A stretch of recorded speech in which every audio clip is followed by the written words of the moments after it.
It's not that the calipers per se are hit by weed whackers. I hope not.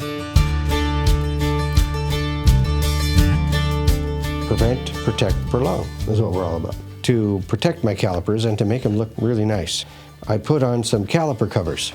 And I looked up online and, the usual reviews and so forth, and I found this company, Aooa caliper covers. And I thought, maybe it's time to protect, again, the truck calipers. Some people say it reduces the dust that gets onto the rims. I'm not sure. I would say there's not a lot of dust protection, but they do look really slick. We're going to install these and see what they look like on the truck.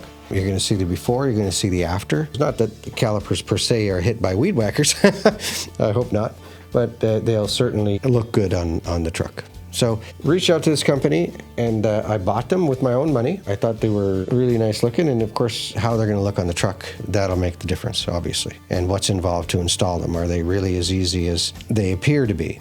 Of course, the fronts are different than the rears. They're aluminum, and they have, we'll say, realistic looking type of hydraulic fittings. Even, I'm going to say, a bleed that looks, pretty cool. So that's where we are at the moment. I hope you've enjoyed the video, and you will enjoy the next part in our series. Look forward to seeing you again soon.